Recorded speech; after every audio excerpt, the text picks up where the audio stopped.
Hello students, देखिए आज का जो हमारा ये लेक्चर है इसमें हम एक नया चैप्टर शुरू करने जा रहे हैं। ठीक है, जिसका नाम है आपका टेंशन मेंबर, यानी इसे हिंदी में और कैसे कहते हैं हम तनन उपांग। ठीक है, तो ये टेंशन मेंबर की अगर हम बात करें तो टेंशन मेंबर आपके ऐसे मेंबर्स होते हैं, ठीक है, यानी जो क्या करते हैं डायरेक्ट टेंशन वियर करते हैं। ठीक है, यानी जिन पे क्या आती है आपकी सिर्फ टेंसाइल फोर्स ही आता है, ऐसे मेंबर्स को हम क्या कहते हैं आपका टेंशन मेंबर कहते हैं। ठीक है, जैसे सपोज आपका कोई ये आपका कोई मेंबर है, ठीक है, ये किसी भी संरचना में किसी भी स्ट्रक्चर में लगा हुआ मेंबर है, तो इस पर क्या है अगर सिर्फ और सिर्फ क्या टेंसाइल फोर्स आ रहा है आपका, ठीक है, क्या आ रहा है सिर्फ टेंसाइल फोर्स आ रहा है, तो ये क्या कहलाएगा आपका, ये आपका टेंशन मेंबर कहलाएगा। ठीक है, अब इसके देखिए इसके हम अगर इसके एग्जांपल की बात करें तो ऐसे आपका ट्रस होता है ना, ठीक है, तो ट्रस में क्या होता है किसी भी मेंबर पे कोई ट्रस है, मान लीजिए ये आपका, ठीक है, ये आपका एक ट्रस है, ठीक है, मान लीजिए। तो देखिए इसके मेंबर्स में क्या आता है, या तो सिर्फ कंप्रेसिव फोर्स आएगा या फिर क्या आएगा सिर्फ और सिर्फ टेंसाइल फोर्स आएगा। ठीक है, ऐसा नहीं होता है कि एक ही मेंबर में टेंसाइल फोर्स और कंप्रेसिव फोर्स दोनों आ रहे हैं, ऐसा कभी नहीं होगा। इसमें क्या होगा, कोई एक मेंबर ऐसा होगा जिसमें सिर्फ और सिर्फ टेंसाइल फोर्स आएगा और कोई एक मेंबर ऐसा होगा जिसमें सिर्फ क्या आएगा कंप्रेसिव फोर्स ही आएगा। ठीक है, तो जिस मेंबर में आपका टेंसाइल फोर्स आएगा वो मेंबर क्या कहलाएगा आपका, वो मेंबर आपका कहलाएगा टेंशन मेंबर। क्लियर। अच्छा देखिए अगर हम बात करें इसके टाइप्स की बात कर रहे हैं, ठीक है, तो टाइप्स ऑफ सेक्शन यानी जो टेंसाइल मेंबर्स के रूप में या फिर जो जिसका हम टेंशन मेंबर बना सकते हैं, ठीक है, कुछ ऐसे सेक्शंस हैं आपके। ठीक है, तो ये क्या होते हैं, तनन उपांग के लिए या टेंसाइल मेंबर के लिए उपयुक्त खंड वे होगा जिसकी तनन सामर्थ्य उस पर आने वाले वास्तविक तनन बल से अधिक हो। ठीक है, देखिए क्या होगा आपका, आप कोई मेंबर सेलेक्ट कर रहे हैं, ठीक है, मान लीजिए, तो उस पर उसकी स्ट्रेंथ कितनी होनी चाहिए, उसकी स्ट्रेंथ कम से कम इतनी होनी चाहिए कि जितना कि उस पर टेंसाइल फोर्स आ रहा है उसे वो क्या है, उसे वो आसानी से वियर कर ले। ठीक है, यानी जो भी फोर्स उस पर आ रहा है उस फोर्स को वो बिना फेल हुए वियर कर ले, वो क्या कहलाता है, वो आपका टेंशन मेंबर क्या होगा, वो आपको सेफ होगा। ठीक है, और अगर ऐसा नहीं है तो आपका मेंबर क्या है, फेल हो जाएगा। ठीक, देखिए टेंशन मेंबर के लिए क्या क्या सेक्शंस आपके हैं जो हम यूज़ कर सकते हैं। जैसे आपका है ये आपका क्या है, देखिए राउंडेड शेप में हो सकता है, आपका फ्लैट हो सकता है आपका, या फिर क्या हो सकता है आपका ये एंगल। ठीक है, ये सेक्शन क्या होता है आपका एंगल सेक्शन होता है इस शेप में।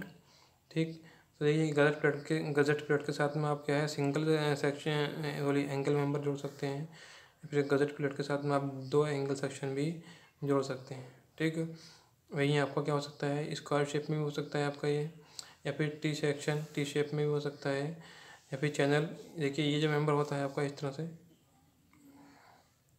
क्या होता है आपका ये चैनल सेक्शन होता है। ठीक है, तो आपका इस तरह से भी यूज़ कर सकते हैं आप इसे, और आपका क्या है ये भी आप जो है एक से ज़्यादा चैनल एंगल सेक्शन लगा के भी आप जो है टेंशन मेंबर बना सकते हैं। क्लियर। ये नेक्स्ट आ गया क्या आपका स्ट्रक्चरल अरेंजमेंट यानी संरचनात्मक व्यवस्था। ठीक है, तो देखिए इसमें आपका गजट प्लेट, देखिए जो भी मेंबर्स होते हैं आपके टेंशन मेंबर्स होते हैं उन्हें क्या करते हैं हम गजट प्लेट के साथ साथ जोड़ते हैं और आपका जो है हम स्ट्रक्चर बनाते हैं आपका। ठीक है, देखिए गजट प्लेट के साथ जोड़ते हैं, लेकिन गजट प्लेट होती क्या है वो हम यहाँ पर डिस्कस करेंगे। तो गजट प्लेट क्या होती है आपकी, क्या होता है, देखिए छत कैंचियों में विभिन्न बिंदुओं पर कई उपांगों को जोड़ना पड़ता है। इनको जोड़ने के लिए एक प्लेट जोड़ पर लगानी पड़ती है जिसे हम क्या कहते हैं गजट प्लेट कहते हैं। देखिए जब क्या होता है कि जब हमें एक से ज़्यादा मेंबर्स एक ही पॉइंट पे जोड़ने होते हैं, ठीक है ना, किसी एक जॉइंट पे हम क्या करने हैं एक से ज़्यादा मेंबर जोड़ने हैं, तो उन मेंबर्स को जोड़ने के लिए हमें क्या क्या होगा, कुछ ने मतलब किसी दूसरे मेंबर की ज़रूरत पड़ेगी। ठीक है, तो जो इन सारे मेंबर्स को जोड़ने के लिए यानी कह सकते हैं एक से ज़्यादा मेंबर को जोड़ने के लिए ठीक है। जो हम प्लेट यूज़ कर रहे हैं वही प्लेट क्या कहलाती है, आपकी गज़ेट प्लेट कहलाती है। ठीक, जैसे कि आपका देखिए, जैसे आपका डायग्राम में दिखाया है, ये क्या है, देखिए ये क्या है, यहाँ पे एक से ज़्यादा मेंबर है। एक मेंबर आपका ये जोड़ना है, आपको एक मेंबर आपको ये जोड़ना है, एक से और भी हो सकते हैं, 3 हो सकते हैं आपके, 4 हो सकते हैं। ठीक है, जितनी मेंबर होंगे आपके, यानी मेंबर क्या एक से ज़्यादा होंगे, तो हमें क्या होगा, हमें क्या एक प्लेट की ज़रूरत पड़ेगी इन सबको एक साथ लगाने के लिए। तो देखिए, इन्हें जोड़ने के लिए हमने क्या किया, यहाँ पे एक प्लेट लगाई है, ये एक प्लेट है।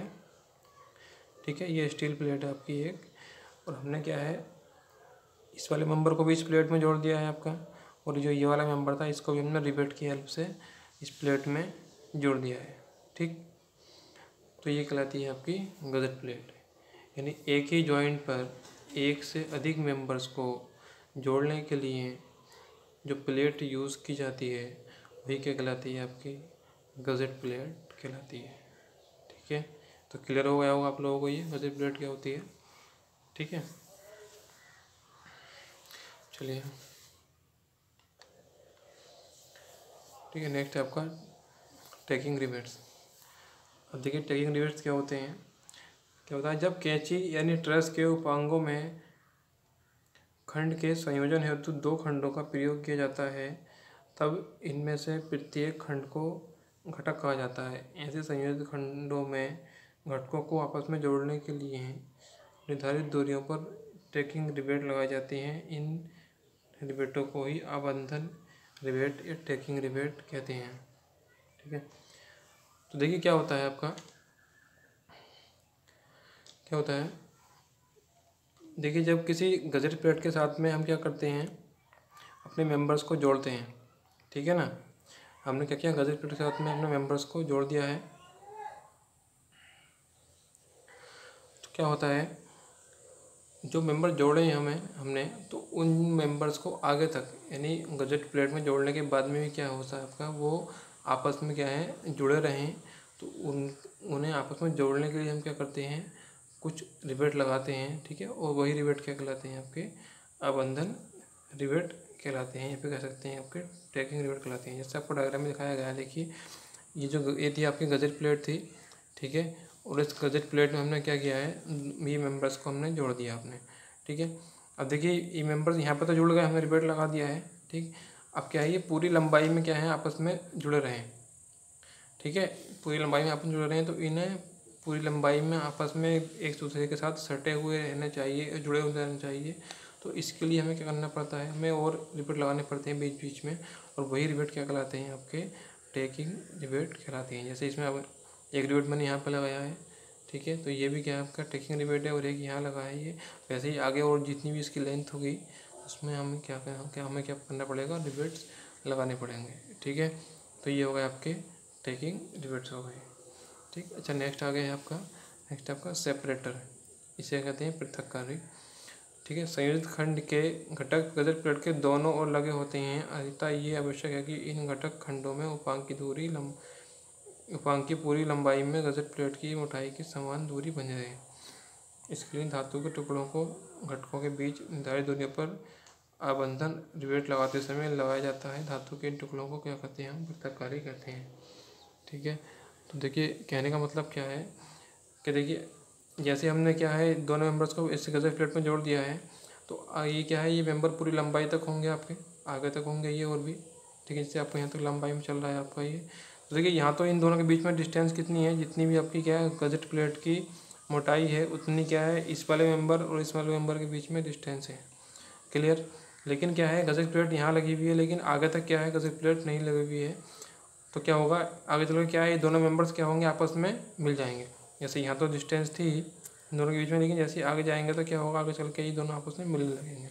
ठीक है, तो इन दोनों का आपस में क्या है, इन दोनों को मिलने से रोकने के लिए हमें क्या करना पड़ता है, बीच बीच में जितनी मोटाई आपकी क्या है गज़ेट प्लेट की है, उतनी मोटाई के हमें क्या लगाने पड़ते हैं, बीच में धातु के टुकड़े लगाने पड़ते हैं। ठीक है, और ये जो टुकड़े होते हैं इन्हीं हम क्या कहते हैं, सेपरेटर या फिर पृथक्कारी कहते हैं। क्लियर, क्या होता है, देखिए पहले क्या करते हैं, हम इस सेपरेटर को लगा देते हैं, उसके बाद में क्या करते थे, इसी में हम आबंधन या टैगिंग रिवेट लगा देते हैं। ठीक, तो देखिए इस वीडियो में इतना ही पढ़ेंगे हम। ठीक है। अगर इसमें आप लोगों को कोई डाउट है तो आप मुझसे कमेंट सेक्शन में पूछ सकते हैं, या फिर मुझसे आप पर्सनल व्हाट्सएप पर भी पूछ सकते हैं। ठीक है, चलिए मिलते हैं नेक्स्ट वीडियो में।